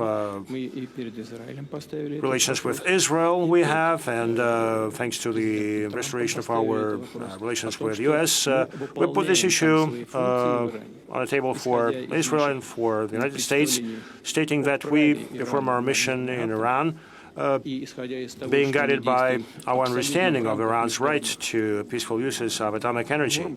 And we act in strict compliance with international norms, and we ask that security of our personnel be ensured. And the Prime Minister Netanyahu agreed to this. And President Trump promised to support our legitimate demands. Isn't it support of Iran? I think it's direct support. Besides, we took a very specific position in the UN, and our position, including in the UN, and I'm deeply convinced of this, is aligned with the interests of both Iran and the State of Israel. I would say probably enough with geopolitics. One more question before we move to economy and other issues about AI and... Sorry? Well, we'll stay until morning if we continue the discussion like this. The forum this year coincides with the 80th anniversary or commemoration of the Day of Victory, the World War II. Are you concerned that we are heading into World War III in any way?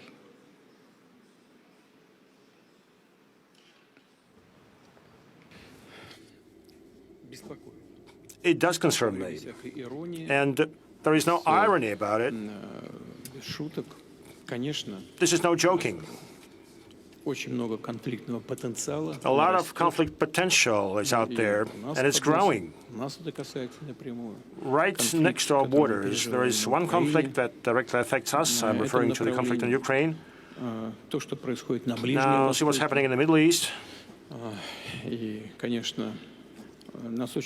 And clearly, we're very much concerned with what's happening around nuclear facilities of Iran. We're very much concerned with the possible implications and outcomes, and definitely this requires not only very much attention on our part, but also we need to seek solutions to those situations and peaceful solutions along all these lines. And again, I'm very candid here, and that's why we're here, by the way. Mr. Putin, I listened very carefully to your speech, and you mentioned investments, but it wasn't that clear about foreign direct investments. Where does Russia stand on that? Where do you stand on that? Do you still care about foreign direct investments? You see that as an opportunity, as a burden? I mean, help us understand where Russia stands in this regard.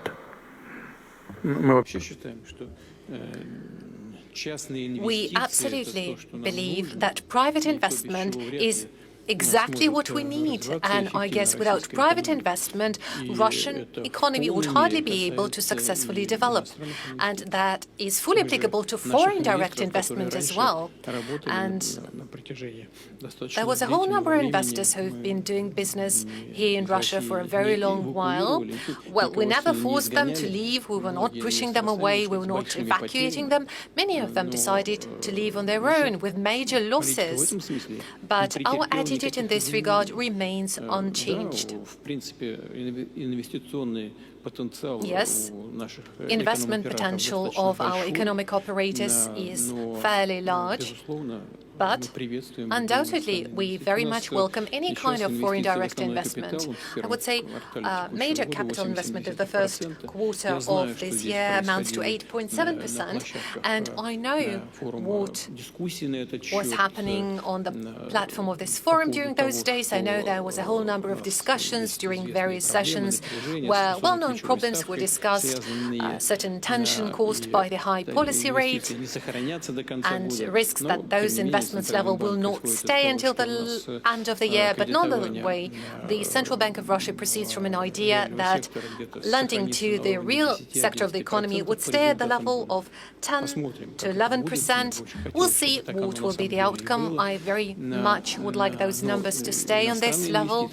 But foreign direct investment is something that we undoubtedly very much welcome. It's not that we just welcome it, but we are also going to create every possible term to make this environment favorable and comfortable for our partners. Here in the room, we have our friend from the Kingdom of Bahrain. And if we are to look at what Russian Foreign Direct Investment Fund is doing, they already have an agreement to make some early steps in this direction. They're not too big, just 15 billion rubles. Those are the first projects of the kind. But we are also working very closely with the United Arab Emirates. That's work done by RDIF and the Sovereign Wealth Funds of Saudi Arabia, of United Arab Emirates.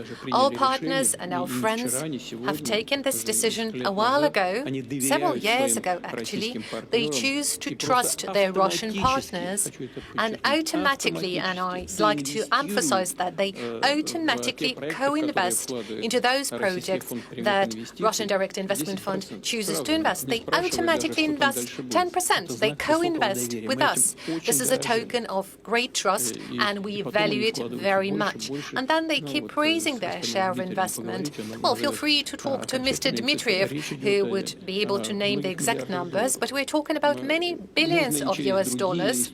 Obviously, there are other sources of investment and tools for investment available. There are virtually no limitations to the particular areas where the investor may choose to put their capital in. And this is one of the key areas that I believe we should focus on in cooperation. Having said that, there are two trends that I realized talking to Russian businessmen, either here or back in my country, UAE. There is kind of rejection of buyback. You know, when the war happened, there was some foreign investments that were bought by Russians, and now these might want to buy back their investments. Russia seems to be blocking that because new Russian entrepreneurs bought and invested these operations. The second trend that I realized is that people are a little bit worried about nationalization. There are some nationalization efforts taking place within Russia. I read about one of the airports being bought back or even taken by force of court from the Russian owners. So how do you see these two trends impacting the rebound of the Russian economy?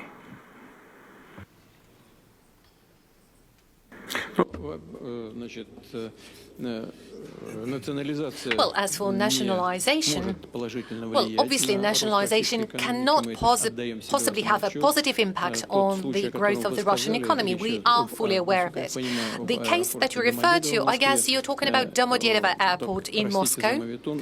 Well, I'm sorry, but all the fuss around this particular airport has been going on for a while. It's not that this dispute emerged yesterday. No, it has been in place for quite a long while. It's been in place for many years, and the final outcome of that was this very court decision that you referred to. But it has nothing to do with nationalization. It was a court decision. Nationalization process is described by law, and we do not apply this law. We do not apply those norms, and I've been saying it repeatedly at my meetings with the business community. All I'm saying is that in the course of privatization, there was a whole number of mistakes and unfair steps made. We know cases when something that would cost millions would be privatized for 1 ruble. But in terms of social justice, that was by far not the best type of privatization. But an even worse decision would be to try and take it back now. So my view is that we do need to elaborate the right regulatory framework regarding limitation periods for events like that and close this issue once and for all, once and for good. That is why the comments you've made, the 2 trends you referred to. Well, first of all, there is nothing like deep privatization or nationalization happening. As for the potential buyback options to be used by our partners, well, there are some aspects that we need to pay attention to. Number 1, we need to understand how exactly those partners were leaving Russia. What were the terms? If some of those companies or investors were leaving due to political reasoning under the political pressure of the elites of their countries, that means that those partners are not really reliable. They put the companies, the teams of those companies in a very difficult situation. They could have lost their jobs, but it didn't happen because Russian companies have taken over. They would fill in the niches made vacant. And in this regard, frankly speaking,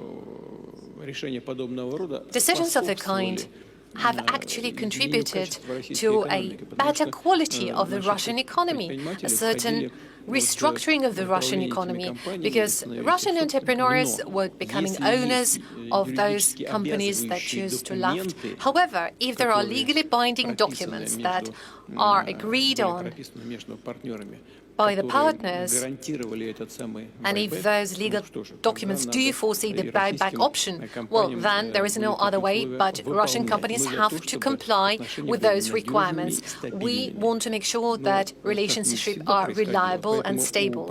That has not always been the case, which is why I've given an instruction to the Russian government. They're going to act on that, and I request the members of the Russian parliament to support those suggestions once they are elaborated and presented for hearing. But I do believe we need to make a comprehensive decision regarding comeback of those Western companies who are willing to come back to the Russian market. We have to support all the initiatives that favor us. A colleague of mine from South Africa said that imports of Russian vodka are about to happen to South Africa. Well, you know what? It's a most important and proper step. Why?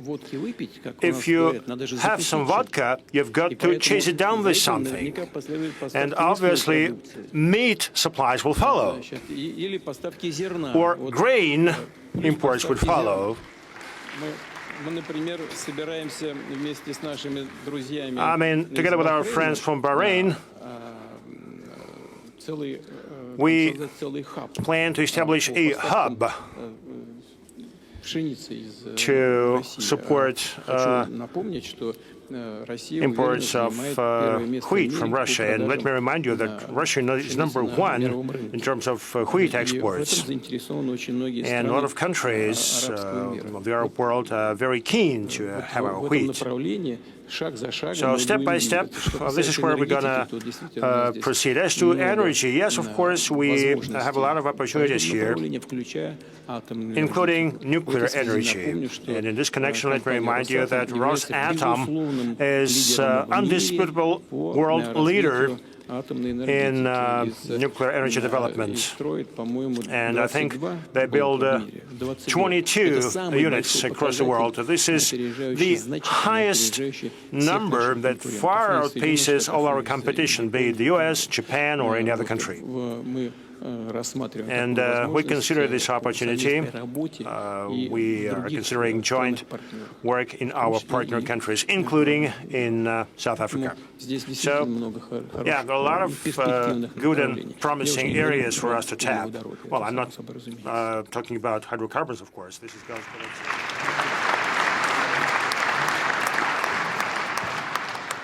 There is no doubt that more vodka will help the world to put the mood in a better condition.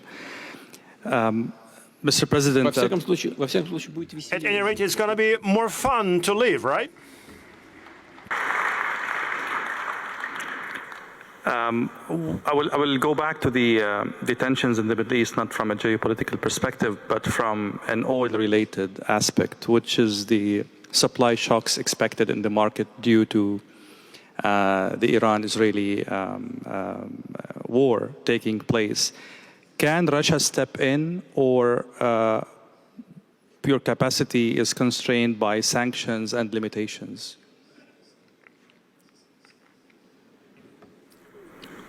I think I did mention, what do you mean, do something or deal something? Can you step in, I mean, to mitigate the supply shock in the market due to the events in the Middle East? Can Russia do something about that, if this happens? Yes, of course. Yes, of course. It's not about us.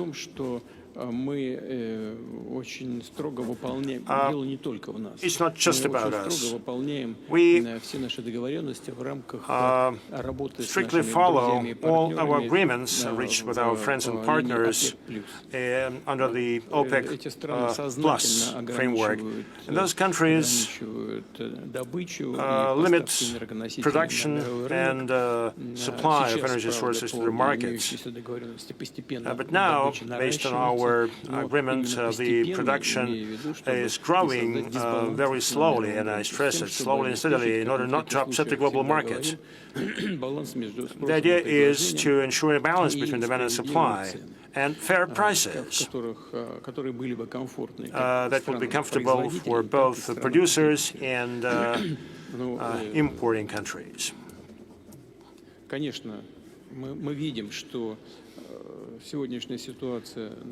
We do see the current situation in the Middle East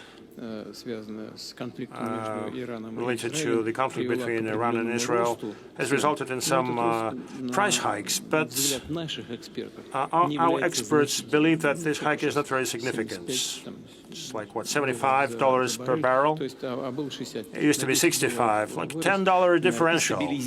And this is where the price stuck. Many countries, including the Gulf countries, can increase supply and production significantly. But again, as a rule, we do this in a concerted manner, and this is how it will happen, I hope. And the UAE and Saudi Arabia is very particular about this. And again, our decisions are well balanced. Altogether, we'll look at how situation would unfold. As of now, there doesn't seem to be any need for any immediate response or action. The latest sanctions on Russia aimed at the so-called shadow fleet, how this will impact the supply to Asia and other places in Africa, how it will impact Russia, how it will impact your friends as well. Вы знаете, дело в том, что наши недоброжелатели, они изыскивают постоянно какие-то способы нанесения нам экономического ущерба. Trying to find ways to harm us economically, but they suffer themselves. You know, you mentioned energy sources. Our experts, and not only our experts, but Eurostat as well, came up with the following numbers. The losses that the Eurozone sustained due to rejection to buy our natural gas, the losses were to the tune of 200 billion euros. 200 billion euros. And we see that the prices are rising across the board. Now, as for the shadow fleet, our Chinese friend came up with a very good definition. Wherever and whenever somebody's trying to hit us, so this is where we get stronger. Why? Well, because we always find a response, we always find a solution.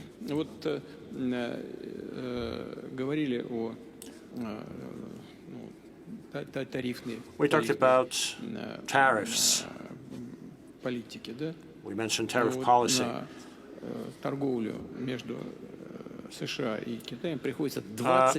Trade between U.S. and China accounts for 20% of global trade.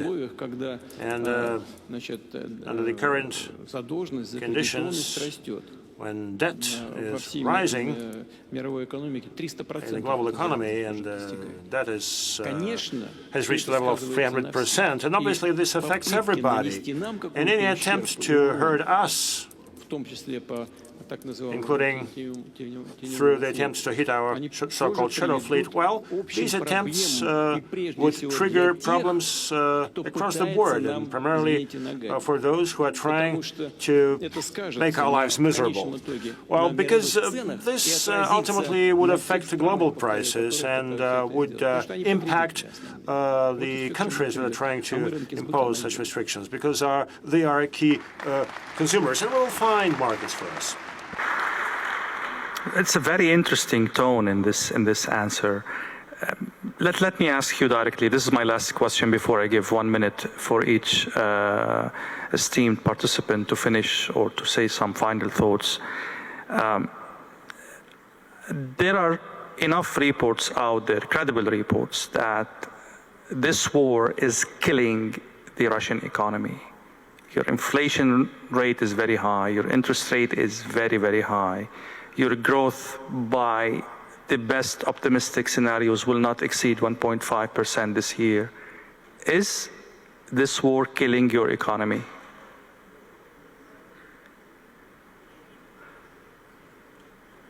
Во-первых, долг не растет.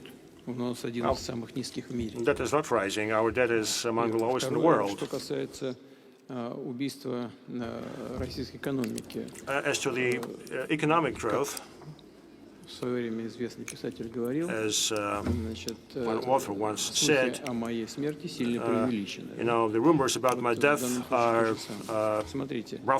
greatly exaggerated. У нас в позапрошлом главный показатель это же. You know, the key indicator is GDP growth. В позапрошлом году рост in 2023, the growth rate was 4.1%. Last year, it was 4.3%. And the global growth, if my memory serves me right, is 3.3%, which means that we grew faster than the world average. The U.S. had 2.8% of growth, the Eurozone 0.9%. So clearly, Russia is demonstrating good progress and is demonstrating good pace. If we discount hydrocarbons, the growth would be even higher. It would be 7.2 last year. I'm sorry, 2023, and 4.9 last year. But this is not the most important thing. It's nice, but it is not the most important thing. What matters is that the composition of the Russian economy is changing. This is key. And 43+% in the GDP is in non-oil and gas sectors. and not defense sector. The majority of our growth is ensured by the industrial sector. It is not related directly with the defense sector. One thing that we're very happy about is as follows. We keep talking about import substitution, and indeed we've allocated significant financial resources to substitute the items that are no longer available in our market due to sanctions and due to withdrawals from Western companies. And now we're witnessing a very positive kind of developments. We see more and more products and items that are based on our own solutions, that use our own platforms, that are related to the development of science and the high-tech sector.